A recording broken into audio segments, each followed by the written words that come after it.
High on a hill that overlooked the city, surrounded by wrought iron gates and trimmed hedges, sat an old stone mansion that time was quietly forgetting.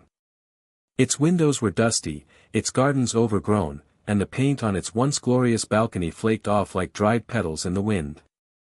Inside, tucked in the corner of a sunroom that no longer saw much sun, lived Rio, a brilliant blue and gold macaw. His feathers were radiant, his beak sharp and polished, and his voice could mimic anything. Music, laughter, words, emotion. He had learned it all from the one person who had truly seen him. Mrs. Evelyn Moreau. An elderly woman, soft-spoken and elegant, who had rescued Rio from an illegal pet market years ago.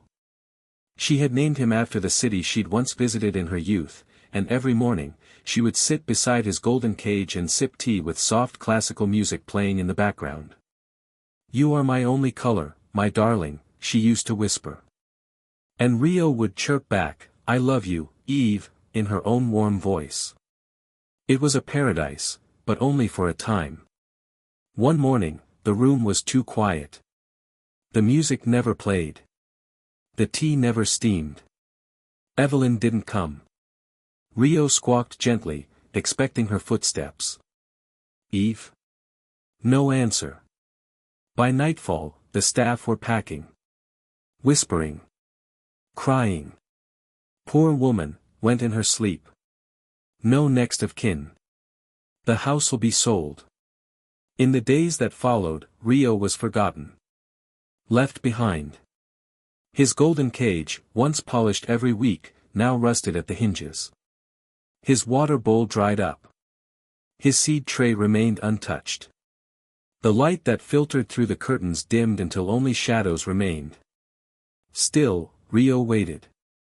He repeated the phrases Evelyn had taught him, over and over. "I love you, Eve.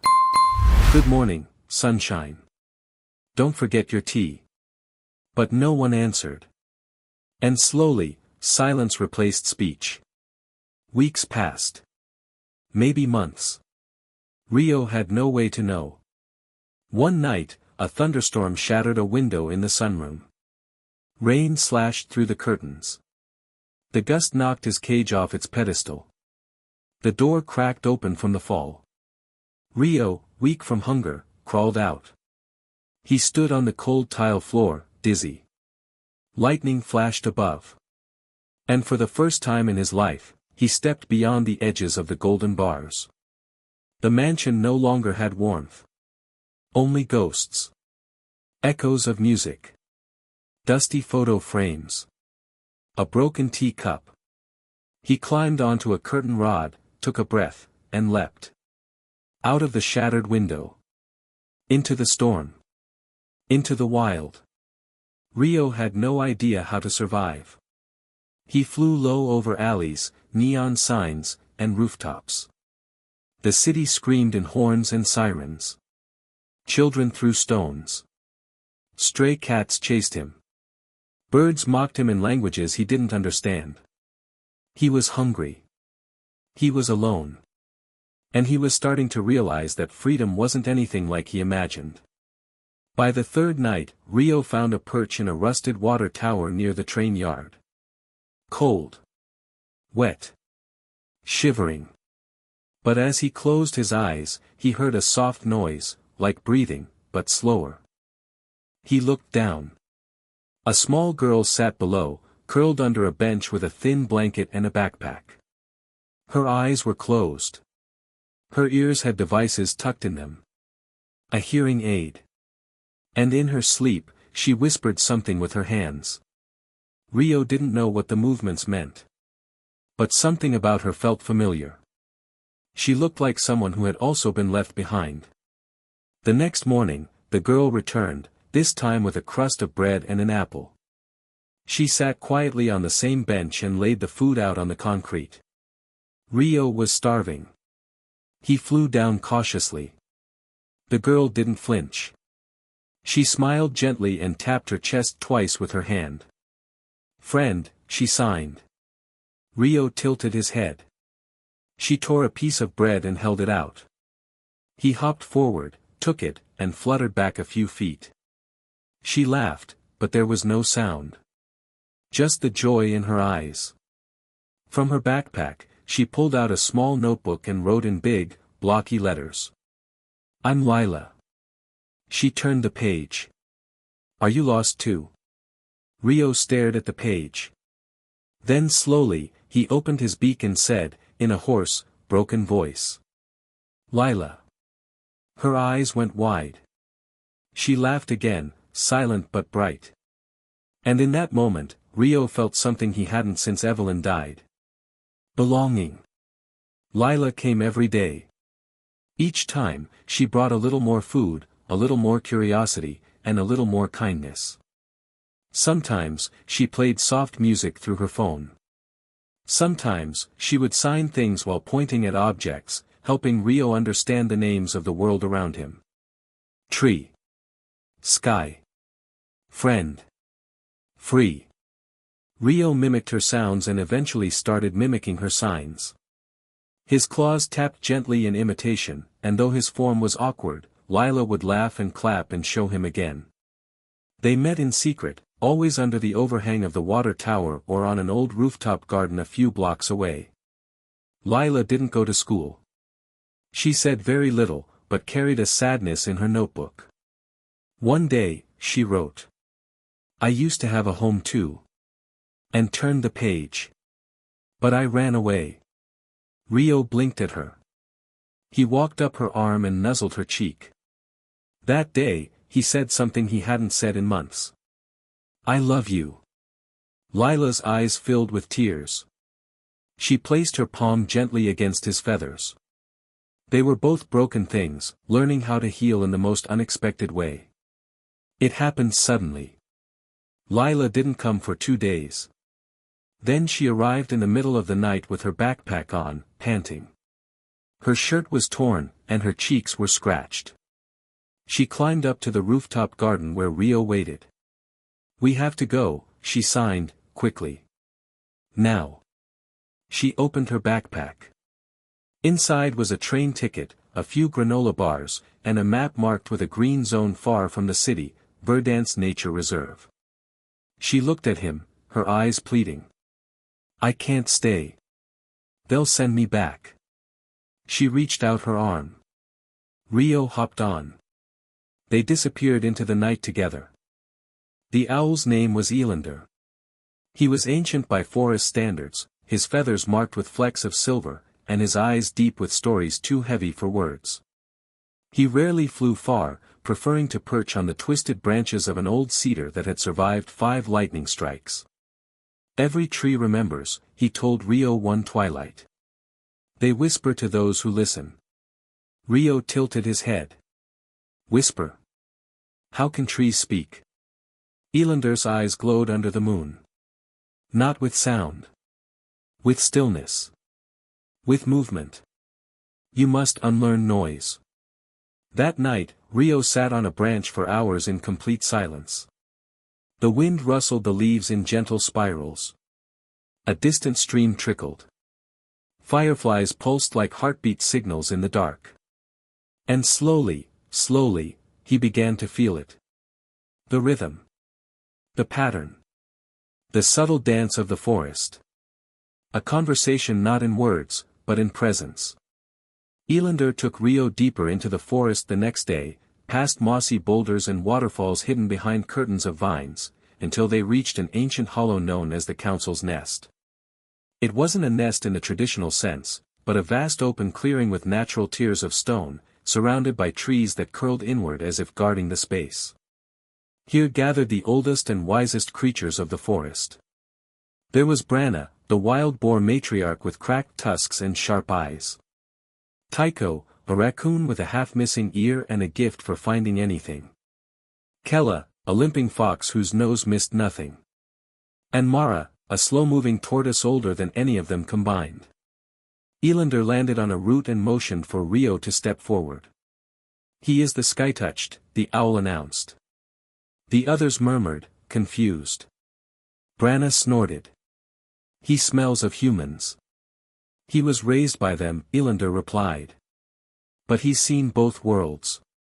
He carries their tongue, and ours." Kella leaned forward. Why should we trust him? Rio opened his beak, uncertain. But then he remembered something Lila had signed to him. Show who you are, not just what you say. So, he said nothing. Instead, he fluttered to a low branch, took a moment, and began mimicking each of their calls. Not just copying, but speaking. He grunted softly like Branna. He chittered like Tycho. He hooted back at Elander. He even gave Mara's slow, gravelly hum a try. And then he said, simply, I want to help. Silence. Then murmurs. Then nods. Elander spoke, the forest has chosen to trust you. Days passed. Rio became a student of the wild. He learned how to track insects under bark. How to spot storm signs in the sky. How to speak in scents and shadows. But one evening, as he flew above the tree line to stretch his wings, he saw something strange on the distant ridge. A red flag. A white truck. Men with bright orange vests and strange devices. Rio dove back into the hollow. They've come, he gasped. The council gathered. Humans. Branna growled. Rio nodded. They're marking trees. Setting up machines. Mara exhaled slowly. The machines will come. They always come. Tycho growled, we have to scare them off. No, Elander warned. It never works. They return in greater numbers. Rio felt something cold in his stomach. What do we do? Elander turned to him. You're the only one who can speak both languages. It may be time to return, to the girl. Rio's heart pounded. Lila. He hadn't seen her in weeks. He didn't even know where she was now. But suddenly, he knew what had to be done. Before he left, the council gave him their blessings. Branna gave him a sliver of bark with a scent trail. If you lose your way, this will guide you back. Tycho tied a small acorn to his leg. For luck. Mara simply touched his wing. Be gentle with their world. But do not bow to it. Elander flew with him as far as the ridge. This path will hurt, he said quietly. But only you can walk it. Rio looked down the mountain toward the distant city. Smoke. Glass. Noise. And somewhere in it, Lila. He took off into the wind. The city had changed. It felt colder. Harder. He flew over highways and apartment blocks, searching every bench, every rooftop, every alley they had once shared. No Lila. He perched on the old water tower, but it had been torn down. A construction site now sat in its place. Panic crept into his chest. Then, something fluttered by. A page. Torn from a notebook. It was snagged on a broken fence. On it, in big black letters. If you find this, I'll be at the place where we first listened. Rio's eyes lit up. The rooftop garden. Night fell by the time he reached the rooftop. The vines had overgrown. The benches were cracked. But someone sat there, hood pulled up, backpack by her feet. Lila. Rio landed gently in front of her. She didn't move at first. Then she looked up, and her face broke into a silent cry. She signed rapidly, hands trembling. I thought you were gone. Rio gently pressed his head to hers, beak brushing her cheek. Then, urgently, he began squawking sounds she hadn't heard before, animal noises, calls, sounds of the forest. She didn't understand. So he pulled the acorn from his leg. Showed her the bark. Mimicked the chainsaws. The screams of birds. Her expression changed. He flapped toward the edge of the building and looked back. Lila followed. She understood. The forest was calling. Lila stood at the edge of the rooftop garden, her heart pounding as Rio flapped his wings, hovering just above the ledge. In his eyes, she saw a pleading urgency. She glanced down at the city below, its chaos, its indifference, the place she had learned to survive but never truly lived in. Then she looked up. Toward the trees. The sky. The wild. She nodded. They left that night. No luggage. No goodbye. Just a quiet step into the shadows. As they walked beside silent train tracks under moonlight, Lila whispered, "You found me. Now let's find them."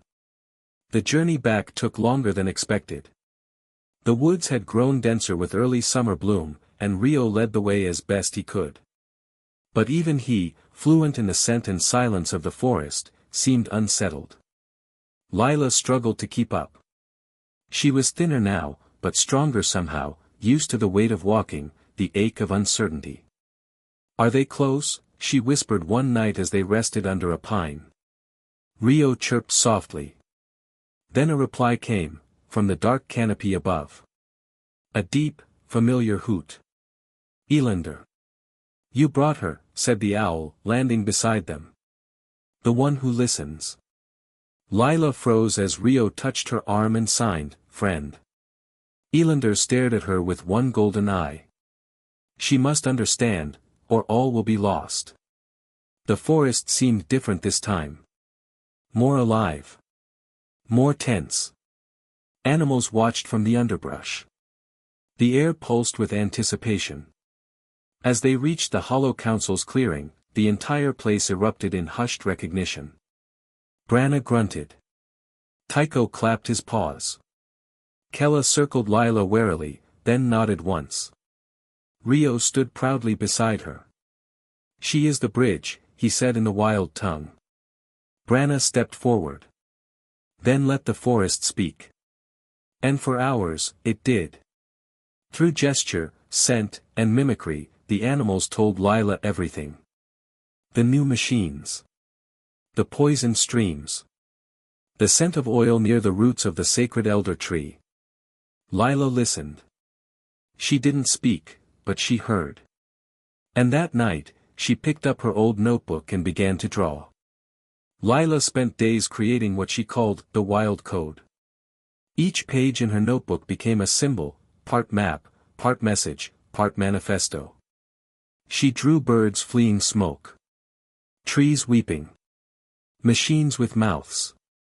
Rio helped by mimicking animal calls and sounds, turning them into letters only she could understand. Together, they created something new, a language of the forest. But that wasn't enough.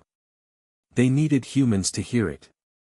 Rio remembered something, the public nature trail near the forest's edge. Tourists came there on weekends. People with phones. People with eyes.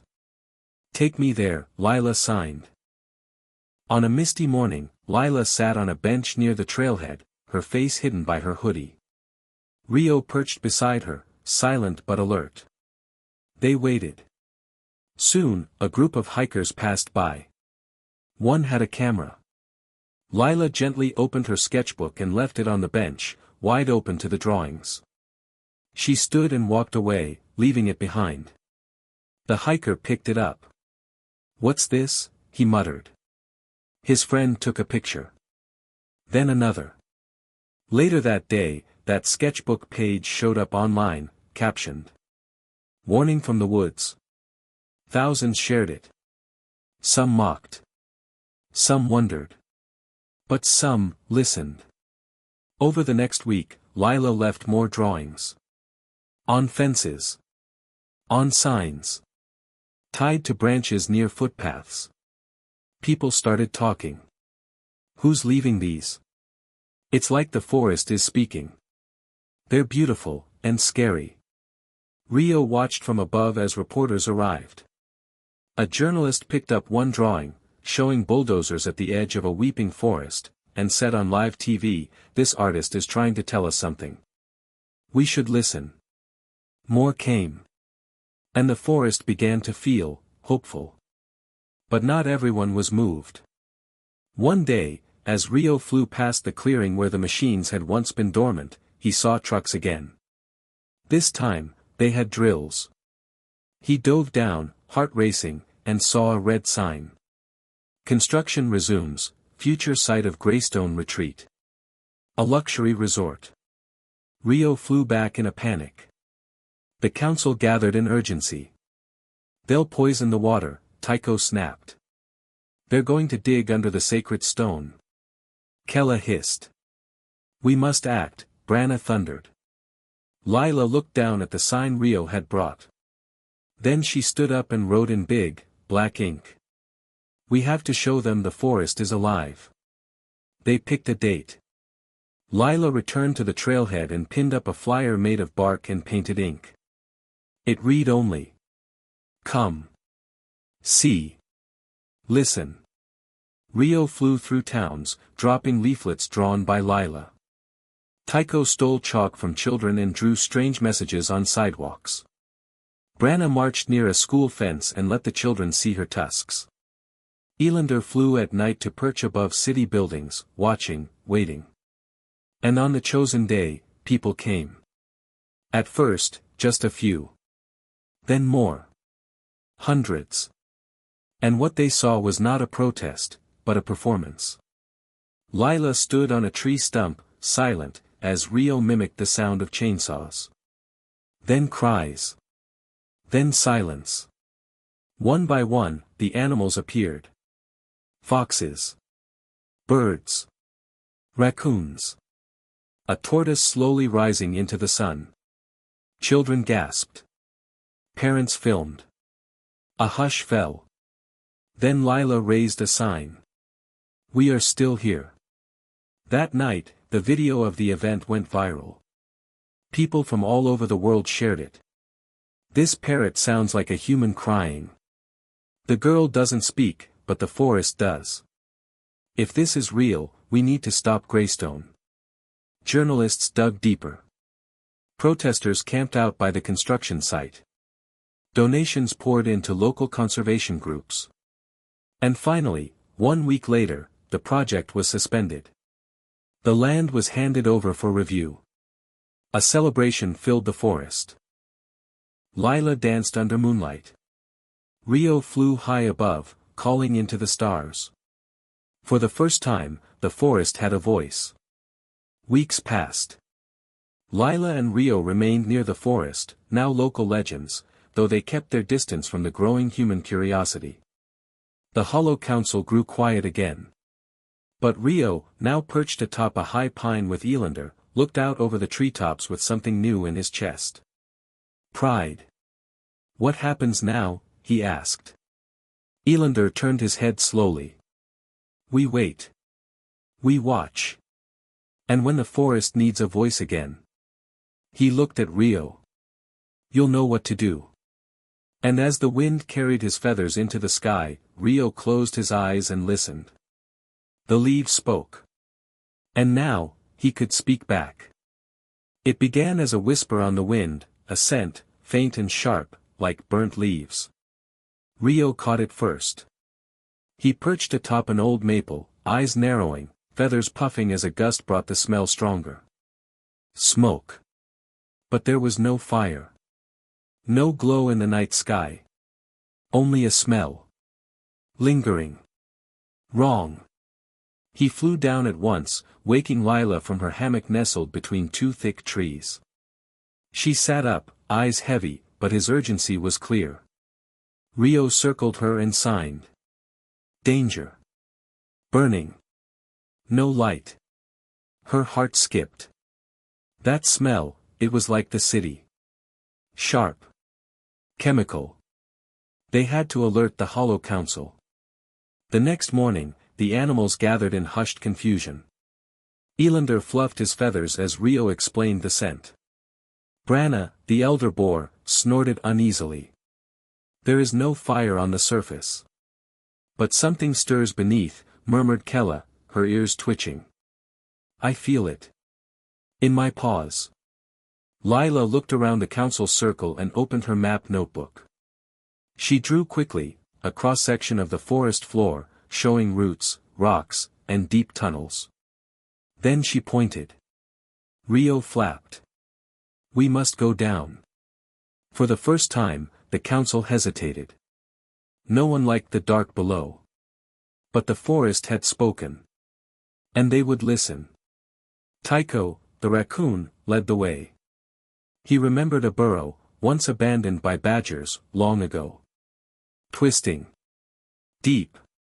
Cold. Lila, carrying only a flashlight and her notebook, followed behind Rio and Elander, whose wings were clipped in the low ceiling. The air grew colder. Moisture dripped from roots like sweat. But then, something changed. The walls became harder, stone-like, but unnatural. And then they saw it. Pipes. Metal veins running through the earth. Old. Rusted. Some cracked. One was hissing quietly. And from that hiss came the smell of burning. It wasn't fire. It was gas.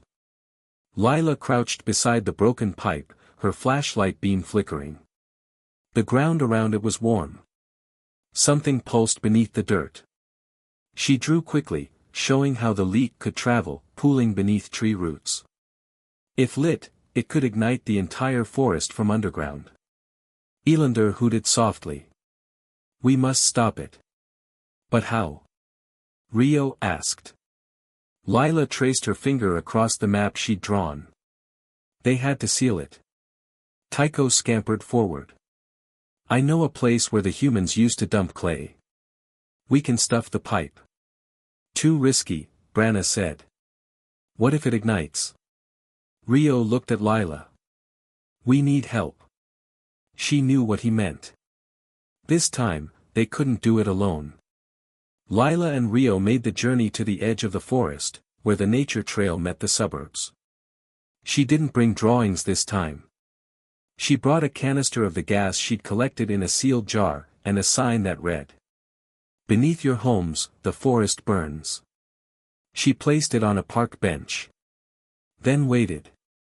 By evening, a woman in an environmental group jacket picked it up.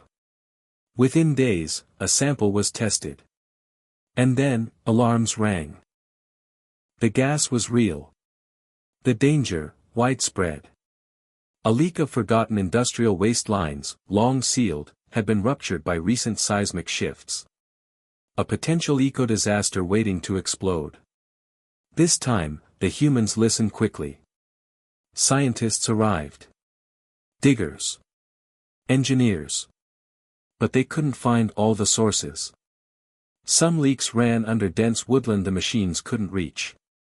Lila stepped forward. And with Rio, she led them through the hidden paths, the ones only the animals knew. She didn't speak. But she guided. Whispering forests became loud with machines, but these were not to destroy. They sealed. They cooled. They healed. And the forest began to breathe again. But it wasn't over. One night, a spark did escape. A tool left behind. A moment of friction. At the base of the old sycamore, fire bloomed silently, underground, until it burst into the night like a dragon's roar. Lila woke to red skies. Animals fled. Birds screamed. The council gathered in terror. Rio soared into the flames, desperate to find trapped creatures. Tycho carried a kitten in his mouth. Kella dragged a stunned deer by its scruff. And Lila, eyes burning, drew with charcoal on a wide tree stump. "Water here. Help now." A ranger found it moments later. He called in a helicopter. The fire was stopped. Barely. In the days after, the forest was quiet. Acreage lost. Birds displaced. Smoke lingered like memory. But amid the ashes, the roots remained. And from those roots, sprouts began. Lila walked through the burned glade, Rio on her shoulder. She placed a seedling into the earth, her hands blackened, her eyes clear. The forest had nearly died. But it had survived. Because the animals had warned her. And she had warned the world. The Hollow Council met once more, this time, not in crisis, but in ceremony. Branna presented Lila with a necklace of feathers, fur, and leaves. Elander spoke solemnly, "She has heard the silent. She has spoken for the roots." Rio pressed his beak to her forehead. From now on, she would be known among them as she who listens beneath. Lila smiled, for the first time in weeks. But she wasn't done yet. Not until the forest was truly safe. The humans planted trees. The children built signs. Lila's drawings were published, not as protest, but as education. And Rio? He became a symbol, the parrot who cried out before the fire came. Schools painted murals of him. Children mimicked his calls, laughing, learning. And deep in the forest, where the fire once burned, a plaque was nailed to a tree stump. "Here, the forest warned us. We chose to listen." Beneath it, a small feather was tied in twine. Rio flew above it each morning, watching. Protecting. Because even when the danger dies down, the fire beneath the roots is never forgotten. The forest was quiet. Too quiet. For days, Lila had felt it, a thick, oppressive silence that hung in the air, heavier than any storm cloud. Even Rio, usually the energetic and mischievous parrot, had been unusually still. He perched on the highest branch of a pine, eyes scanning the sky, feathers fluffed against the growing unease. Lila stood beside him, her hand resting on the tree trunk. She had felt the change too, something that wasn't right. The wind had shifted, the birds weren't singing, and even the leaves seemed afraid to rustle. The animals were restless. Then, just as suddenly as the silence had begun, the first crack of thunder rumbled through the sky. It wasn't the kind of storm they were used to. This was different. It wasn't just nature's fury, it was something more. Lila's heart pounded. What was coming? The storm arrived faster than they could have imagined. The wind howled, carrying with it the scent of dust and danger. Rio's feathers were ruffled in the wind, but his eyes narrowed in recognition. "It's not a natural storm." Rio signed, his wings shuddering. Lila's stomach dropped. She knew what that meant. It was the machines. The ones they had thought were gone, abandoned. No. They were back. The ground trembled as the first of the metal giants rolled into the clearing, their engines roaring louder than the thunder. The bulldozers. The drills. They were pushing deeper into the forest, this time, not to build a resort, but to tear through its very heart. They were after the ancient elder tree, the one that held the soul of the forest. If they succeeded in cutting it down, the forest would die. Lila and Rio exchanged a glance. There was no time to waste. Without a word, Lila and Rio began to move. They rushed to gather the council. The animals had seen the machines coming too. Branna snorted in anger. "We fought this before. Why do they come back?" Tycho shook his head. "They always return. But we will make them regret it." Elander's voice was calm, though his wings twitched in agitation. "The elder tree is sacred. If it falls, the forest's soul dies. We must protect it at all costs." But the truth was clear, they were outnumbered, outmatched. The machines were powerful, and the animals had no weapons, only their strength and will. And yet, Lila's eyes shone with determination. She signed to the animals. "We don't need power. We need strategy." They would have to fight smart. Guerrilla warfare. The machines were still far from the elder tree, but they were advancing quickly. Lila gathered her team. The plan was simple: slow them down. Disrupt their progress. Use the forest to their advantage. Rio flew overhead, scouting. Kella and Tycho moved through the underbrush, setting traps made of fallen branches and vines. Elander flew in, a blur of white wings, distracting the workers with hoots that sent them into confusion. At Lila's signal, Rio swooped down to land on a machine's arm, mimicking the screeching sound of a fire alarm. The men below scrambled, shouting at each other in panic, unable to understand what was happening. "What's going on?" one of the workers shouted, looking up in confusion. "The forest is fighting back," Lila whispered to herself. "And we will win." As the workers fumbled with their machines, the storm continued to rage overhead. The sky seemed to be a mirror of the chaos unfolding below. Then, it happened. A sudden flash of lightning struck one of the metal bulldozers, sending it skidding across the clearing. The workers shouted in panic as smoke and sparks billowed from the broken machine. The storm, it seemed, had joined their fight. But the machines didn't stop. They advanced, undeterred by the rain, by the thunder, by the very elements themselves. And that's when Lila felt it, the rumble beneath her feet. The earth was trembling, not with thunder, but with something far deeper. The elder tree. It was beginning to crack. In a panic, Lila turned to the council. "We need to act now." She ran to the elder tree, Rio flying above her, squawking in alarm. The ancient tree loomed over the clearing, its bark scarred by the years, but its roots dug deep into the earth, deep enough to hold the forest together. But the bulldozers were closing in. Lila dropped to her knees, pressing her palm against the rough bark of the elder tree.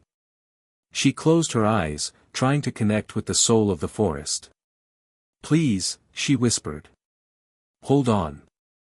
And then, as if in answer, a powerful gust of wind rose from the forest floor. The trees began to sway, the leaves rustling with energy. The very ground beneath Lila's hands seemed to pulse with life. And that's when she knew. It wasn't just the animals who could fight back. The forest had a voice. With a roar, the trees began to move. Roots snapped and cracked, rising from the earth like serpents, tangling around the bulldozers, pulling them into the ground. The machines stalled as the vines wrapped around their wheels, immobilizing them. Lila opened her eyes to see the impossible happening. The forest was fighting back. Branna charged forward, his tusks glinting in the rain, and Tycho flung himself onto the nearest machine, gnawing at the cables. The workers panicked, scrambling away from the chaos as the storm continued to rage. And then, Rio, soaring above them, called out. "This is our home. We will not let it fall." The machines had been slowed, but not stopped. Lila and Rio knew they had only one chance left to save the elder tree. The forest needed something stronger than roots. They needed a sacrifice. Lila stood before the tree, her eyes locked with Rio's. She nodded. She would give herself to the forest. With a single motion, she raised her hands to the sky. The wind howled, and for a brief moment, the storm seemed to pause, as if waiting. Then, with all the strength she had, she chanted the words from her heart. "By the root and by the leaf, by the flame and by the earth, I offer myself to the forest." In that moment, the forest responded. The trees bent, the winds howled, and the earth shook with power. A flash of light burst from the elder tree, and the machines, now rooted deep in the earth, began to shut down. The storm raged above, but the forest had won. The storm passed. The wind died down. The elder tree stood tall, its roots firm in the earth. Lila, exhausted and covered in mud, looked up at Rio. He perched on her shoulder, silent but proud. The battle was over. But the forest had won. For now. And as the sun peeked through the clouds, they knew they had protected the heart of the wild. The forest slowly healed. The animals returned, their calls echoing through the trees. Lila walked through the clearing once more, her heart swelling with pride. The forest had fought with them. Together, they had stopped the destruction. Rio flew above her, calling out to the wild. And they knew, deep down, that the forest was not just a place of trees and animals. It was a place of life, of spirit, and of resilience. And as long as they stood together, the wild would always have a voice. Weeks passed since the battle at the elder tree. The forest was healing. Birds returned to sing in the branches, and sunlight filtered through the leaves in golden rays. Lila moved through the woods like a guardian, her bond with nature stronger than ever. Rio had become a silent sentinel, always watching the skies. But something still didn't feel right. Despite the peace, a subtle tension lingered, like a whisper on the wind, a shadow that danced just beyond the edge of sight. One evening, as the sun dipped behind the hills, a strange chill swept through the forest. The animals stirred, uneasy. And Rio said it first. "There's something coming. Something we can't see." That night, a stranger arrived. Lila was tending to a wounded fox when she heard it, soft footfalls, careful and deliberate. From the mist stepped a large animal with silver fur and wise, haunted eyes. A wolf. His voice was low and gravelly, and he spoke with clarity beyond any creature she'd met. "My name is Kale," he said. "I bring a warning." Rio landed on Lila's shoulder. "Warning of what?" Kale looked toward the horizon, eyes narrowed. "There is a shadow, spreading. A sickness of the land. Forests beyond ours are dying. Rivers are drying. And it's not from machines." Lila's heart sank. "Then what is it?" Kale lowered his head. "Humans, but not with machines. With something worse. A new kind of destruction. Silent. Hidden. And already here." Kale led them to a part of the forest none of them had seen before, where trees stood hollow and gray, and the ground was cracked and dry. "This place was once thriving," Kale whispered. "Now it is dead. No birds sang here. No animals called. It was as if life had simply disappeared." Lila stepped forward and felt it immediately. The ground was poisoned. Not with oil or fire, but with something unnatural. Rio fluttered nervously. "What could do this?" Kale replied, "Chemicals. Invisible poison. The kind that humans use when they don't want to be seen. It seeps into the soil, the water, the air." Lila's fists clenched. "And it's spreading?" Kale nodded. "If we don't stop it, everything will fall." Back at the elder tree, the council gathered. They listened in stunned silence as Kale spoke of the dying lands and the creeping poison. Elander frowned. "We have seen no such thing in our forest." Kale's eyes narrowed. "Because it is hidden. Buried. Leaking slowly. That is how it works." Tycho growled. "Then let's find the source and crush it."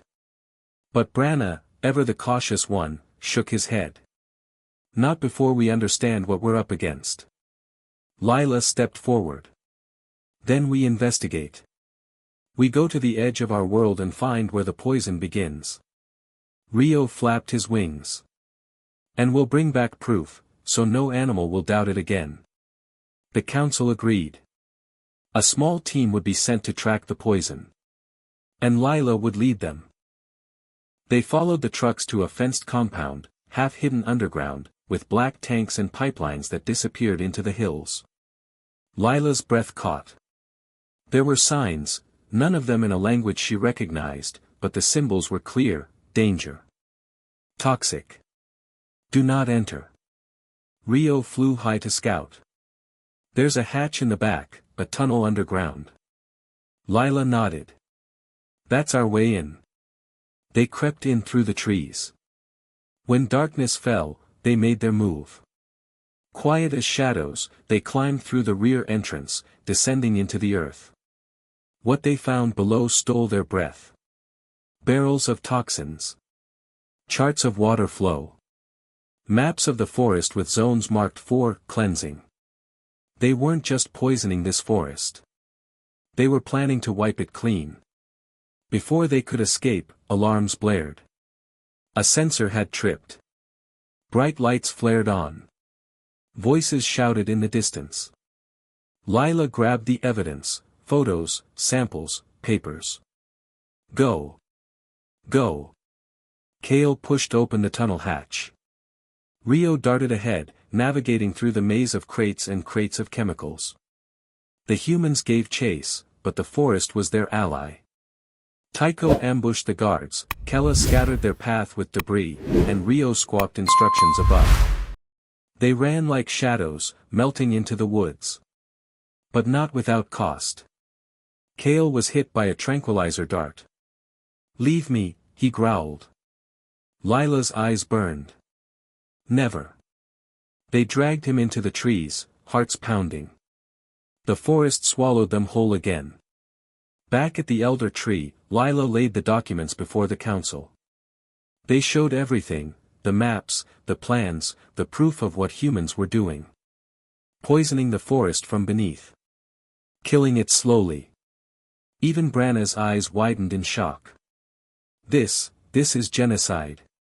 Elander's voice was heavy. They don't want the forest.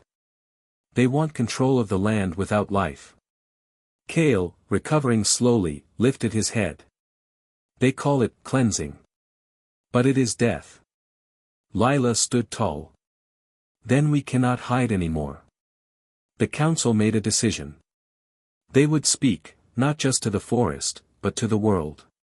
Rio carried the photos high above, finding a town beyond the hills. There, he dropped them on rooftops, into the hands of hikers, photographers, journalists. Soon, the world began to see the truth. News spread. Protesters arrived. Scientists questioned. And still, the forest stood. Together. The poison hadn't stopped. But now, it wasn't a silent war anymore. With Lila as their voice and Rio as their wings, the forest fought back, not just with roots and rain, but with the truth. Kale remained as a protector. Elander, Branna, and the council became a resistance. And in the heart of the woods, the elder tree whispered once more. When the wild remembers who it is, even shadows cannot stand. The fight was far from over. But they were no longer afraid. The forest had quieted. After the exposure of the hidden poison project, the tension seemed to lift, but a new kind of silence settled in. Not fear. Something older. Something waiting. One morning, Lila woke from a vivid dream. She saw a river, silver and glowing, twisting beneath the forest floor, whispering words in a language she somehow understood. It called to her. Not just to her ears, but to her very soul. She sat up, breath uneven. Rio flew in, sensing her unease. "You saw it too? You dreamt it?" Lila asked. The parrot nodded solemnly. "A silver river beneath the roots. It's calling us." They brought their visions to the council. Elander, the oldest stag, did not react with surprise, but with sorrow. "You have seen the river of secrets," he said. "It is not a dream. It is a memory, passed from the forest to those it trusts." Branna frowned. "I thought it was only a myth." "It was meant to be," Elander replied. "But desperate times stir ancient truths." He stepped closer. "The river is real. It lies deep beneath the elder tree. It holds something the humans do not understand, and must never find." Lila's eyes narrowed. "What is it?" Elander whispered, "A memory of the earth. The power to remember, to heal, to resist. It is life itself, in liquid form." Rio blinked. "Then why hasn't the forest used it before?" Elander's antlers drooped. "Because it comes with a price." Determined to understand, Lila and Rio prepared for the journey below. Tycho, the jaguar, offered to guide them through the caverns that lay beneath the elder tree. "There are tunnels," he said, "old and winding. Not all of them welcome guests." As they descended, the air grew thick and still. The roots above became walls around them, pulsing faintly as if the tree were alive. The group moved slowly, Lila, Rio, Tycho, and a clever mole named Nib who could sense vibrations through the earth. Nib paused at a fork in the tunnels. This way, he said. The air tastes ancient. Hours passed. The tunnels narrowed, then widened into a vast chamber carved in shimmering stone. It wasn't made by hands, it was shaped by time and nature. At the center was a small pool, glowing with soft silver light. Lila approached, heart racing. Is this it? The pool pulsed gently as if answering. Rio hovered above it, stunned. It's beautiful. Tycho knelt beside it, ears twitching. I can hear it humming. Lila dipped her fingers into the water, and in an instant, visions flashed through her mind, a wildfire stopped by rain, a dying tree reborn, animals healed, rivers cleared. But she also saw pain, a stag collapsing from the strain of channeling the river's power. A forest growing wild and uncontrollable. Humans watching in fear, then retaliating. She pulled back, gasping. It's alive, she whispered. And it remembers everything. As they stood in awe, a low growl echoed through the chamber. From the shadows emerged a massive creature, part panther, part owl, cloaked in mist and leaves. It had glowing eyes and antlers of moss-covered stone. I am the keeper, it said in a voice that echoed inside their bones. You touched the sacred river. You awaken memories. Lila bowed her head. We seek to protect the forest. The keeper circled her. Protection requires sacrifice. Would you give what you love for what you believe? She hesitated. Yes. The keeper looked at Rio. Would you give your wings? Rio flinched, but nodded. If it means freedom. The keeper stepped back. Then you may drink, but only one of you. One voice to carry the memory. One heart to bear the weight. Lila turned to the others. It has to be me. Lila knelt at the edge of the river and cupped the glowing liquid in her hands. She drank. The effect was instant. Her eyes went white. Her body convulsed. Then silence. She fell backward, into the pool.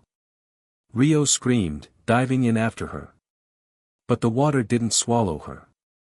It embraced her. Lila rose moments later, glowing faintly. Her eyes shimmered with starlight. Her voice was deeper, layered with echoes. I remember, she said. Everything. She spoke of ancient forests before humans. Of the first fire. Of the first tree cut. Of wars between animals and machines. Of forgiveness. Of balance lost, and found. The keeper bowed. The memory lives again. When they emerged from the cavern, the forest had changed. Storm clouds gathered overhead. The wind howled with voices, not of weather, but of warning. Rio hovered beside Lila. The forest feels awake. She nodded. Because it knows the humans are coming again. From a distant ridge, smoke rose. Machines. Again. Larger. Louder. But now, the forest had Lila. And she could speak its will. Lila stood before the council and shared what she saw. The river of secrets was a gift, but a dangerous one. It can give the forest the strength to resist, she said. But if misused, it will destroy everything, us included. The council debated long into the night. But when Rio returned with news of dozens of trucks rolling toward the forest's edge, the decision became clear. They would awaken the forest.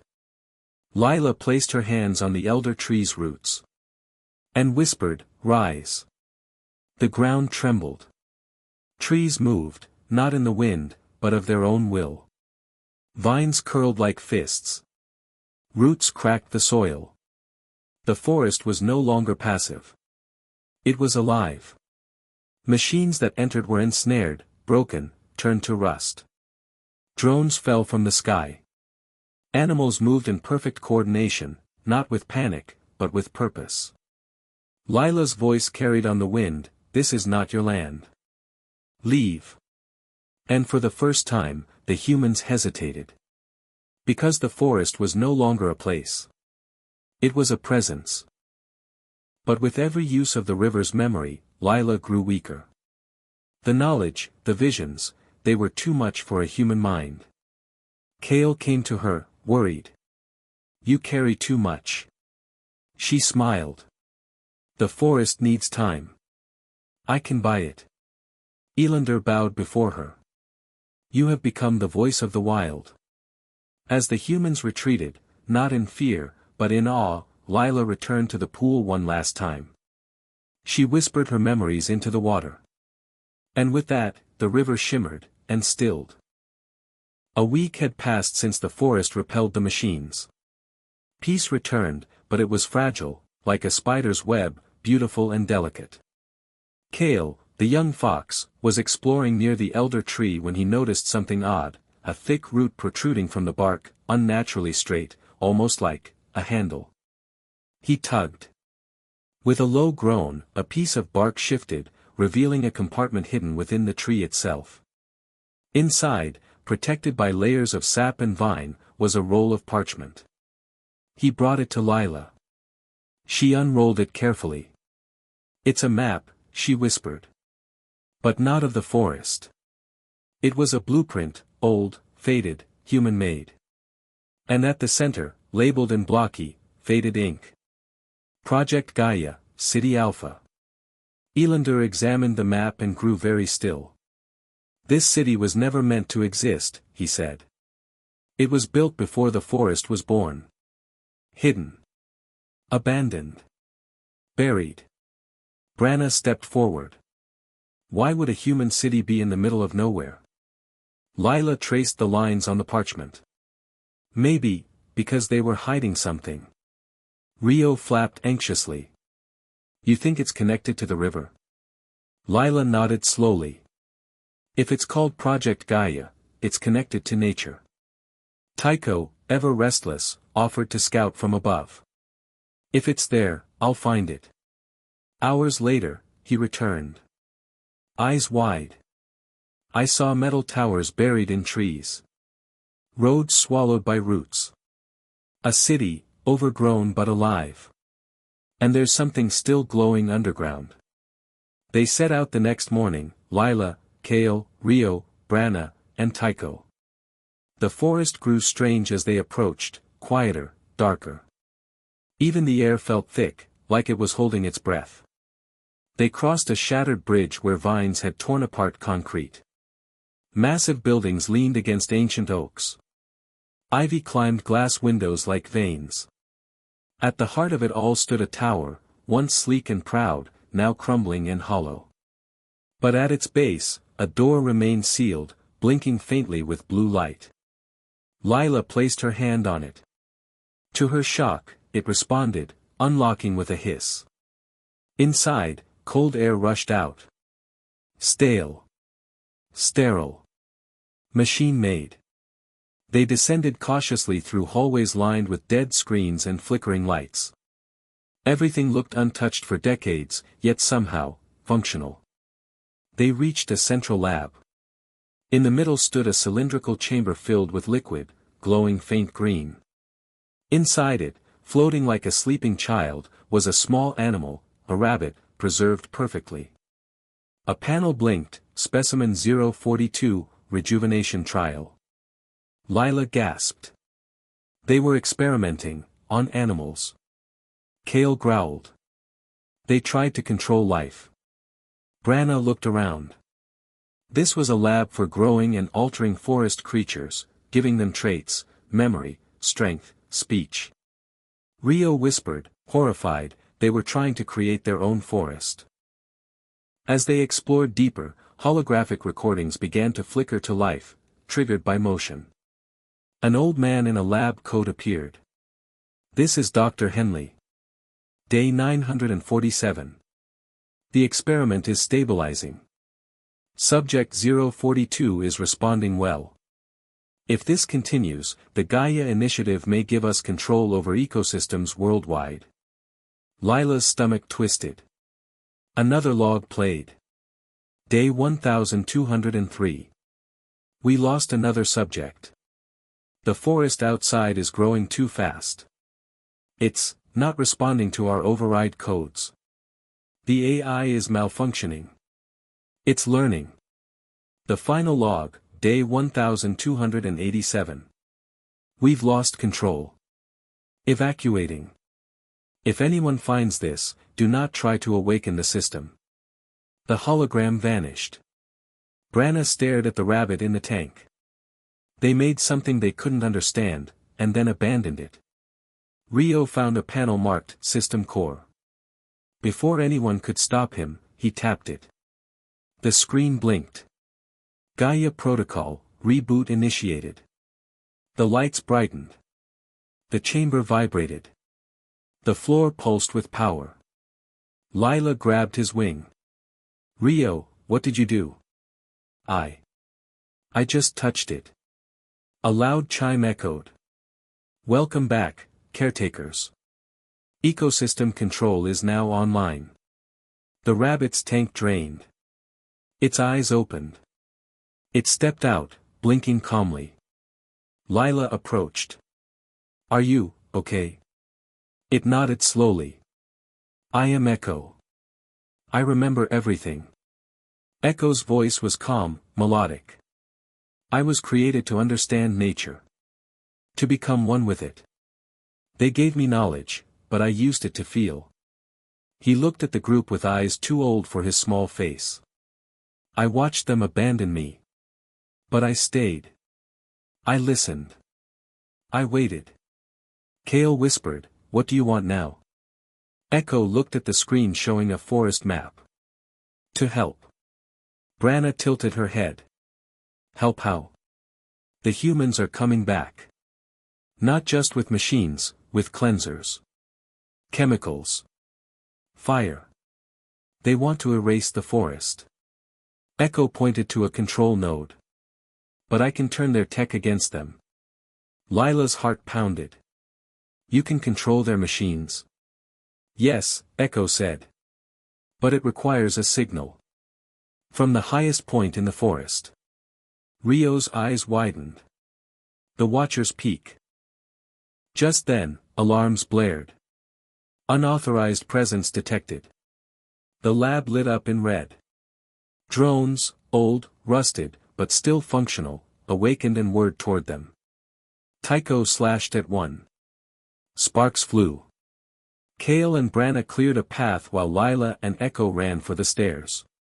They burst into daylight as the tower began to collapse behind them. Vines moved, as if the forest itself wanted to bury the lab again. As they escaped, the ground shook. The city moaned like a dying creature. And then, silence. Echo, breathing hard, looked at the group. We must go to the peak. The journey to Watcher's Peak was long and treacherous, steep cliffs, narrow paths, sudden storms. Echo, though small, guided them surely. At the summit stood an old satellite dish, rusted but intact. Echo climbed atop it and plugged into a panel with a small device in his paw. He closed his eyes. Sending signal. The dish hummed. In the distance, machines powering up to destroy the forest suddenly shut down. Lights went dark. Cranes froze mid-motion. Echo opened his eyes slowly. They will not reach us today. Lila smiled through tears. You did it. Echo blinked. We did it. Back in the forest, Echo was welcomed with awe and love. He was not a lab creation anymore, he was family. Lila wrote the story in vines along the elder tree, so no one would forget what they found. The forgotten city sank back into myth, but the truth remained alive in Echo and in the forest. Elander looked at the stars that night and whispered, even in ruins, hope grows. And the wind answered with a gentle rustle, like a voice that remembered everything. The morning light was golden, dappled across the leaves like usual, but something felt wrong. Branna was the first to notice. She sniffed the air sharply and froze. Smoke. Tycho swooped down moments later, wings frantic. There's a fire. No lightning. No accident. It's deliberate. Echo stepped forward, eyes glowing faintly. They're testing fire-based drones. They call it the Ember Sweep. Lila's heart clenched. They're going to burn the forest. They won't just cut anymore, Echo said. They'll erase. The council gathered under the elder tree. Elander stood tall, but his gaze was troubled. What do we know? Kale returned from a risky mission with Rio. His fur was singed. They've set up a fire line, a perimeter. Inside it, flamethrower drones are clearing paths. But something strange, they're planting devices after they burn. Echo's ears twitched. Seeding bombs. They destroy, then replace what was. Lila stared in disbelief. They plan to reprogram nature. Elander's voice was grave. This isn't just a war. It's an extinction. That night, the enemy arrived. But they weren't just drones. Out of the smoke came creatures with glowing eyes, cybernetic wolves, made of fireproof armor and wires. The Ember Wolves. Kale confronted one. It moved like a beast, but it didn't breathe, didn't bleed. It bit with steel jaws and left fire in its wake. Branna leapt onto one's back and shattered its visual lens with a single strike. Tycho dropped flaming berries from above, blinding others. But they kept coming. Lila screamed, "Fall back." The forest began to burn. The next day, ash coated the trees. Lila gathered the strongest from every corner, river otters from the south, horned beetles from the west, hawks from the skies, and even the shy cave bears from the northern cliffs. Echo activated a hidden command, a pulse that awoke ancient vines and roots once bred to defend. They fought fire with water, stone, claw, and cleverness. Tunnels collapsed under marching drones. Burrows filled with mist choked out flames. But still, the fire advanced. In the middle of it all, a lone cry echoed through the smog. A baby deer, barely walking, stumbled out of the woods, its mother trapped behind a burning log. Lila rushed in without thinking. Flames licked her fur. Smoke burned her throat. She pushed with all her might, and the log rolled free. The mother and fawn ran. Lila collapsed, coughing. Echo pulled her out. "You cannot save everything," he whispered. "But I can save one," she croaked. "And that is enough, today." As the fire grew closer, Echo led the team to an ancient underground vault, hidden deep beneath the elder tree. Inside were seeds, millions of them. Each labeled and catalogued by a system long forgotten. "This is the forest's memory," Echo said. Lila's eyes widened. "You kept them." Echo nodded. "I knew fire would come again." They carried the seeds into hollow trees, deep tunnels, and even into nests and fur. "If they burn the forest," Branna said, "we will plant it again." The source of the fire was found, a command post of humans stationed at the eastern ridge. From there, the Ember Sweep was controlled. Lila, Kale, and Tycho planned a mission to sabotage it. They infiltrated under cover of night. Machines buzzed. Guards patrolled. But Echo, interfacing from afar, guided them through shadows. They reached the command panel. Kale hesitated. "Do we destroy it?" Lila looked at him. "No. We give them a message." She typed a single word onto the main screen. "Enough." Then she cut the wires. The system went dark. As dawn broke, the sky, heavy with smoke, finally cracked. Rain. A soft drizzle at first. Then a downpour. It wasn't just nature, Echo had rerouted energy to a weather drone long forgotten. The fire hissed and retreated. Animals emerged from hiding. Buried seeds soaked in the miracle. The fire was over. Lila stood in a clearing, soaked and shivering. But alive. The forest, blackened and broken in parts, still stood. Not all was lost, Elander said. No, Lila replied. And not all will be forgotten. In the days that followed, the Ember Wolves deactivated, their power source severed. Humans retreated. Some of them, it turned out, hadn't wanted to burn the forest. Some had even left behind clean water, tools, and notes of apology. Lila read one aloud. We were following orders. But after what we saw, we realized the forest speaks. And now we will listen. Echo stared into the flames' remains. Perhaps, not all humans are enemies. Branna nodded. But they must earn trust, like any creature. Weeks passed. New green shoots began to rise from the ash. The baby deer now walked beside its mother. Tycho sang in the early mornings again. Echo turned off his glowing circuits for the first time and lay on the moss, eyes half closed.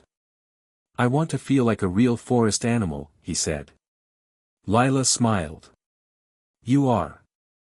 Elander gathered the council. It's time we taught the next generation not just how to fight, but how to protect with wisdom. And as the forest healed, the last ember of war cooled, fading into legend.